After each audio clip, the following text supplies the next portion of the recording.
Paradin also goes any chance I might have had of finding answers on my past, I assume. That I was once a living creature? That seems highly unlikely, and more than a little insulting. Was I forced into this? Or simply glad to abandon a frail body? And more importantly, who was I? I simply must know. I cannot help but believe that answers lie elsewhere in the deep roads. We must look.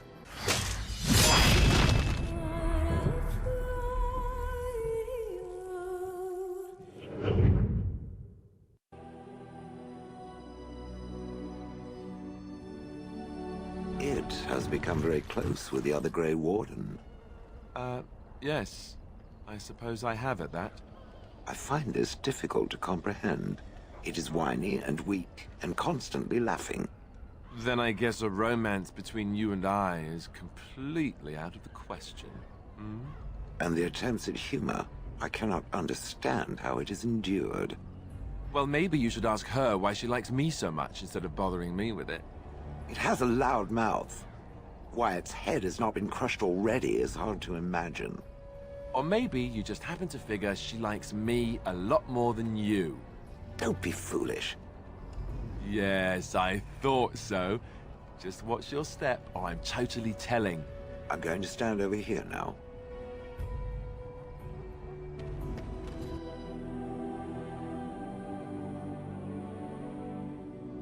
I understand the Swamp Witch is out to slay its own mother. Entirely in self-defense? So it claims. It could not have been its plan from the very beginning, then. I knew nothing about my mother's intentions prior to finding the book. It was your notion I arranged that. Unnecessary, considering it is the only one who can read the book. It could just as well be a journal or a book of recipes. Would you like me to teach you how to read the book? Then you can see for yourself. Now it is testing me. Well, do you care enough to learn or no? No, I do not care. Then leave me be. How many other forms can the Swamp Witch become? Several. Can it become a golem? Seeking companionship, are you? If it could become a golem, I simply wonder why it would not stay that way. It is a superior form. No, I cannot become a golem. I can learn to become animals, and each form must be learned anew. And how does it learn a form? Does it read about it somewhere? It is not a talent one can read from books. You must copy a creature's soul. I do not understand. Nor should you. Rock is unchanging. Allow it to stay that way.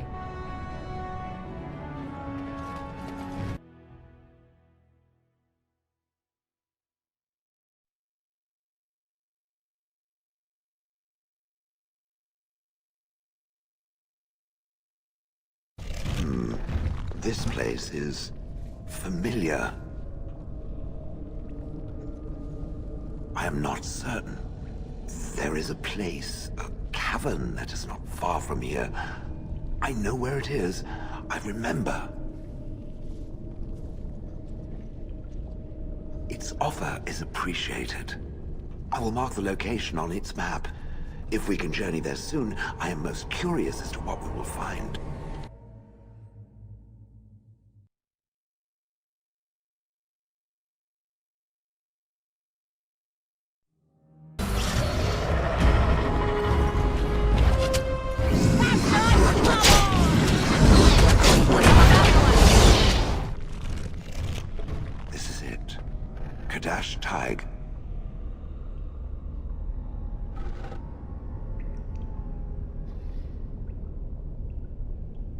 I do not know. It is an odd thing to experience. These ruins are always overrun by vermin. There may be something noteworthy further in, however. But in what I hope to find here.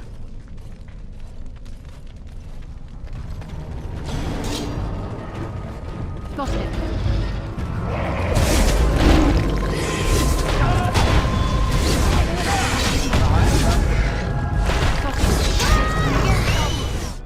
What is this? This I remember.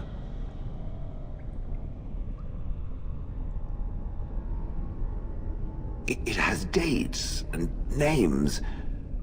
This is to honor those who volunteered, those who became golems. And there is my name. Shale of House Kadash. I recognize it. I was not created as I am now. I was once a creature of living flesh, a dwarf and a woman. This is a revelation.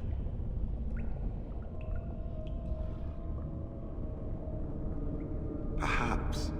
It is one thing to believe, however, and another to know. I will need to think on these things I have learned. Perhaps I will speak to it of them soon. For now, let us carry on as we have. I've watched a lot of humans in my time. It should be aware that I've decided that it is not much like any of them.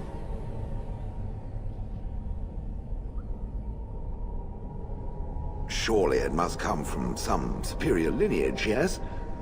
Some breed of flesh creature that has decided to elevate its genetic stock above its natural shortcomings?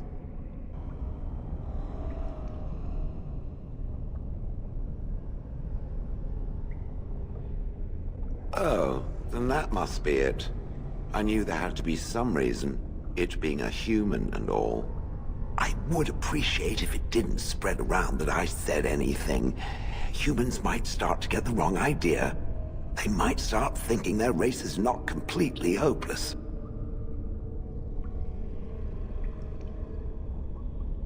It is quite welcome.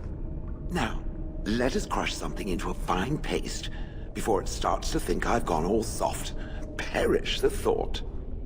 It has occurred to me that I have been... Excuse me. This is not easy. It occurs to me that I have been less than charitable with it since it reanimated me. I have come to realize that it has been good to me. You have been good to me, even though you had no control rod to enforce obedience. I have never had one before, so I don't know how to thank you for being, you know. Exactly so. I followed you expecting to find answers to my questions, but I think I have found something better.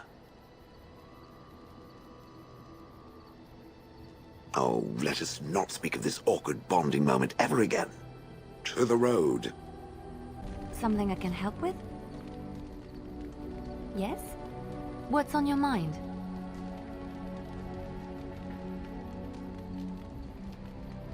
My mother was from Tenham, and I consider myself a Ferelden. Mother served an Orlesian noblewoman who lived here when Orlais ruled.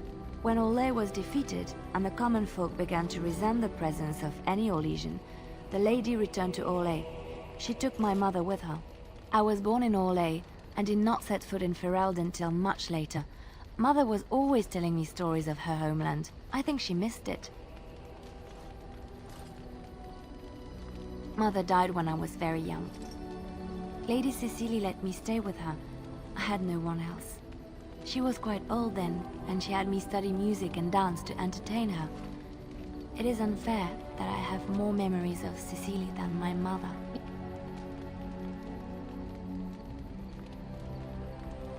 Strangely, the only thing I really remember of Mother was her scent. She kept dried flowers in her closet amongst her clothes. Small white Ferelden wildflowers with a sweet fragrance. Mother called them Andrastis Grace. They were very rare in Orlais. But enough about that. Let us move on. I miss Val-Royeaux. Unlike other cities where the people are the lifeblood and the character, Val-Royeaux was her own person, and her people little more than decorations. There was always music in Val-Royeaux, streaming from the many windows, quiet refrains and triumphant choruses, and always, floating above that all, the chant, coming from the Grand Cathedral. It was magnificent. Oh, it would take me a day or two to talk about the many splendors of Orlais, her golden fields, her lush meadows. Of course there are good things and bad things about Orlais, like anywhere else. Sometimes I miss it dearly, and sometimes I'm glad I'm rid of it. And you will laugh at this, but I miss the fine things I had in Orlais. Dresses, fine dresses and furs, and shoes, of course. One can't mingle with nobility with bad shoes, you see. Orlais is very fashionable, almost ridiculously so. But the shoes, living with those ridiculous trends was worth it for the shoes.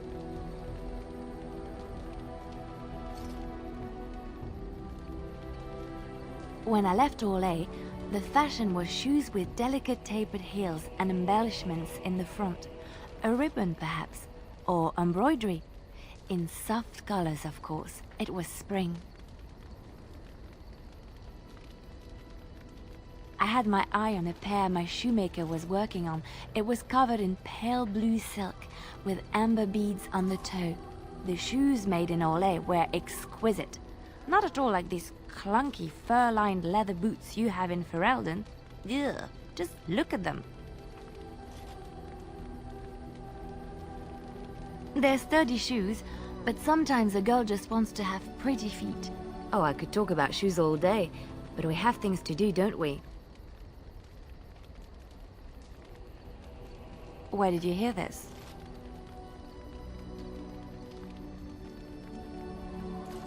And did you not think that this could be historical fact and no longer true? Not all minstrels are spies. Most are just singers and storytellers, but some of them are what we call bards. Bards are minstrels and more. Spies, as you say. Some say there is a bard order, but I don't think this is true. Many bards work alone or in small groups, doing the bidding of a patron who pays for their services. If there is an organization behind it all, no one knows who they are. Some do. Mostly it is nobles spying on other nobles. In Orlais, there is much rivalry amongst the highborn. They fight over land, influence, and the favor of the empress. But they cannot do this openly because it is impolite, and in public, they wear smiling faces and pretend to be civil. In secret, they plot and scheme to destroy each other. It is a game completely meaningless to anyone but its players. I have revealed too much, it seems, but it doesn't matter what I used to be. It is the past.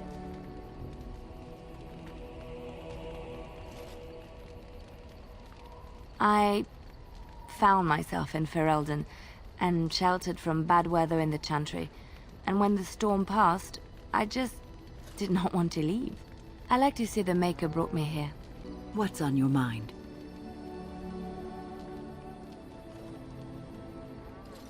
Cure me? What, am I sick now? Even you know that you cannot cure the dead. And I'm not the only one dying. You are too. I'm just more efficient about it. Ah, child, your concern is heartwarming. But death comes to everyone, and it is not something to fear. People fear not death, but having life taken from them. Many waste the life given to them, occupying themselves with things that do not matter. When the end comes, they say they did not have time enough to spend with loved ones, to fulfill dreams, to go on adventures they only talked about. But why should you fear death if you are happy with the life you have led? If you can look back on everything and say, yes, I am content. It is enough. I think I've led a good life, a full life. And I, for one, am not afraid of death, whatever it may bring. They say that when you die, your spirit travels through the fade and returns to the Maker. And after that, we'll see, won't we? I try not to dwell too much on the mistakes of my past, of which there are many. I would go quite mad if I did that. But I do have one regret, the greatest misstep of my life. made even more grave because it had dire consequences for someone else. Years ago, I was assigned as mentor to a lad, Anarin. He was my first apprentice. Anarin was an elf, raised in one of the elven alienages, and he was very mistrustful of humans, especially humans in authority.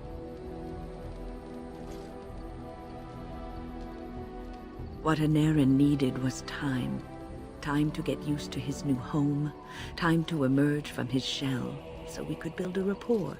I gave him no such time. I was young and arrogant.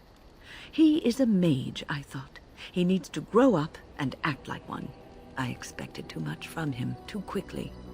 I gave no consideration to his origin or his feelings, and he retreated further from me. All I could think of was how stubborn he was, how he was throwing away all his talent and his potential just to be difficult.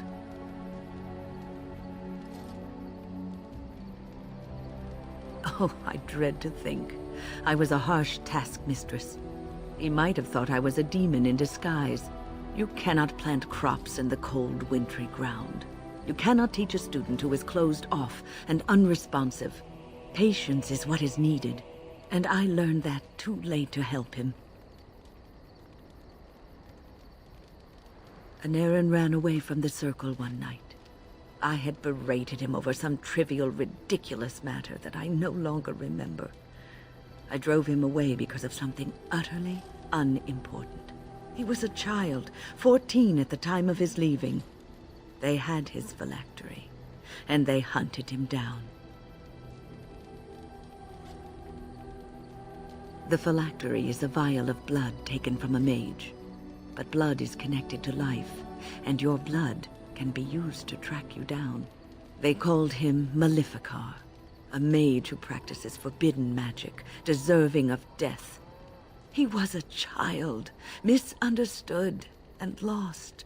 I begged the Templars to tell me if he suffered, if they gave him a quick death. I got no answers from them. I was his mentor, and they wouldn't even tell me what became of him. I should have known better. I had the best mentors. They were kind, compassionate. Why didn't I learn from them? I failed Anarin. All I had to do was listen to him. He would try to talk to me, and I would tell him to concentrate on his spells. He talked about the alienage sometimes, and the Dalish. He always talked about looking for the Dalish elves.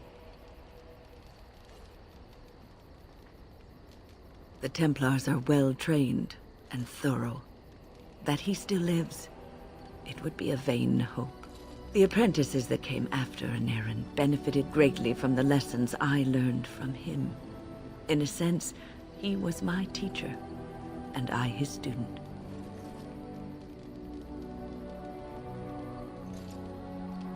And there it is. My story, my one greatest regret. What is your desire? All right, but I get to stare at you luridly while you do so. My adventures? I'm hardly an old man just returned from across the ocean, am I? Should I shake my fist at nearby children while I talk about the good old days?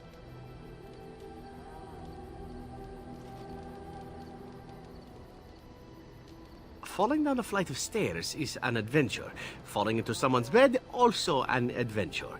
I am assuming what you're looking for are professional anecdotes. Let's see, my second mission ever for the Crows was a bit intriguing. I was sent to kill a mage who had been meddling in politics. In Antiva, nobody is too important to escape the reach of the Crows. They've killed kings and queens. That is simply how it is. As it turned out, the mage in question was quite a delightful young woman. Long, divine legs, as I recall. I caught her in a carriage on her way to escape to the provinces. After I killed her guard, she got down on her hands and knees and begged for her life. Rather aptly, I might add. So I joined her in the carriage for the night and left the next morning.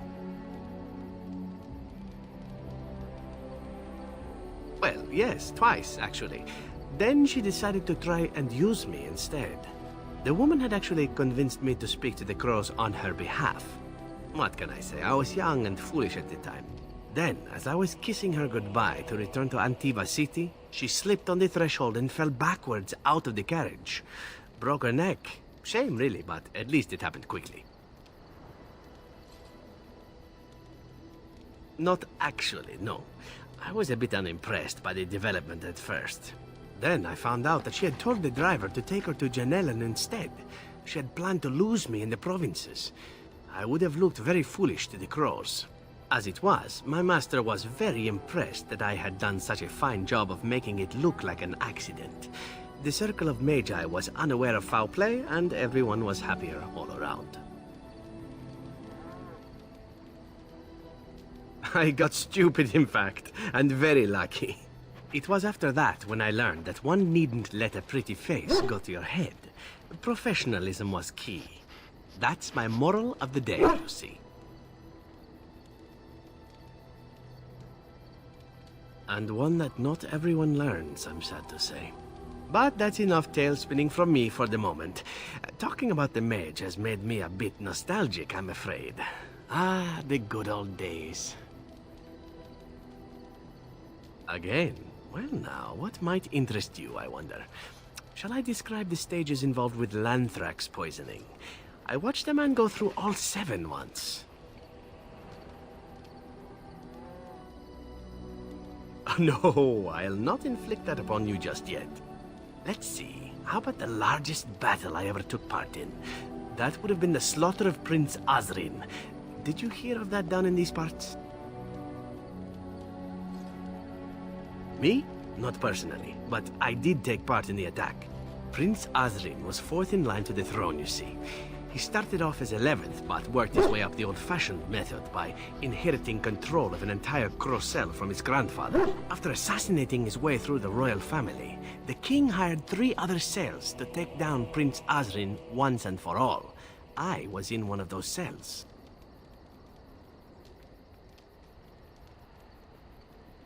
Antivan royalty is very much bound up in the crows. You wouldn't want it run by a bunch of commoners, after all, would you? And this means they get involved in politics quite often. This particular fight nearly bankrupted the nation, I understand. It almost ended up putting a crow on the throne, a commoner. But that's a whole different story. I played a very small part. My part in the entire battle was taken up trying to reach Princess Verina, who had thrown in with her brother. I killed about 11 of her guards personally before I got knocked out of a window. I landed in a river and nearly drowned. I was fished out by some urchins who robbed me blind. Made off with my boots, too. At least they didn't cut my throat. And that was my part in history.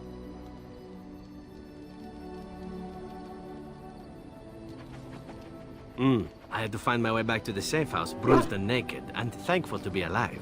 But there you go. Tale told. Let's be off before I tell more embarrassing stories, huh?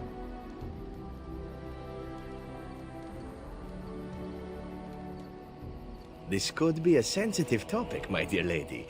Are you sure you wish to voyage there? As you wish. Let me start by saying that my history is varied, indeed. It has also not been restricted to women. Does that offend you? Perhaps. That is entirely up to you. I grew up amongst whores, my dear. Sex is best when done well, and truly, that is my only rule. Do I prefer women? Yes, I believe I do. But you must understand that a certain open-mindedness is sought by the crows in their recruits, for very good reasons. I have had to do many things in my work as an assassin, some pleasant and many not so. The crows recruit elven assassins because we are considered beautiful by humans. I'm sure you can imagine the rest. I cannot change my past, obviously. I regret far more than the men and women I have been with, and if that is more than you can bear, well, then it is good we know now, yes?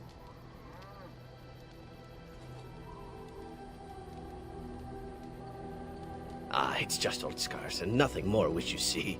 Ignore them as I do, and perhaps they'll go away. Enough talk of the past. It is what lies ahead that is important, no? I lied to you, you know, about why I left Orlais. I didn't feel like talking about it then, what happened to me. Maybe it will affect us, maybe not, but you should know. I came to Ferelden and the Chantry because I was being hunted in Orlais.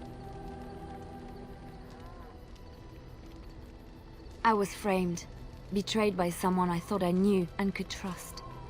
Marjolaine. She was my mentor and friend. She taught me the bardic arts, how to enchant with words and song, to carry myself like a highborn lady, to blend in as a servant.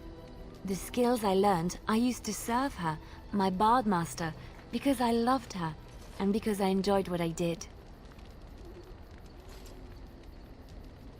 You can say it was my fault. There was a man I was sent to kill. I was to bring Marjolaine everything he carried. I don't know who this man was. She gave me a name and a description, and I hunted him down. I found documents on his body, sealed documents. My curiosity got the better of me. Something told me that I needed to know what was in those letters.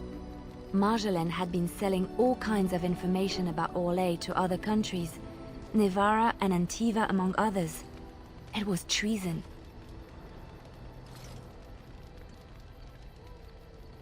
Some. But I had always assumed Marjolaine only operated within Orlais. This was an unhappy surprise for me. My life as bard taught me that my loyalties should be kept fluid. My concern was not that she was a traitor, but that her life would be in danger if she was caught. Orlais has been at war with so many countries. It takes a harsh view of such things, as I later discovered.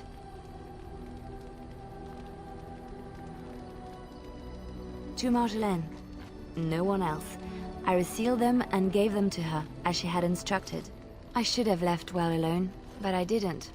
I had to tell Marjolaine I feared for her life. She brushed aside my concern. She admitted her guilt, but said it was in the past. That is why the documents had to be destroyed, she said. I believed her. I kept believing, up till the moment they showed me the documents, altered by her hand, to make me look the traitor. The Orlesian guards, they captured me. Did terrible things to make me confess and reveal my conspirators. It was a traitor's punishment I endured. And at the end of it, all that awaited me was eternity in an unmarked grave. The skills Marjolaine taught me were good for something at least. I broke free when I saw the opportunity. I did not seek Marjolaine out. If she thought I was coming for her, she would have me caught again.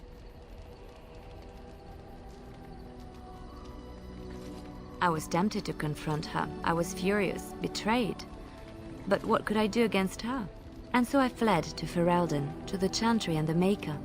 Ferelden protected my person, and the Maker saved my soul. And that is the reason I am here. The real reason. No more lies between us, at least in this.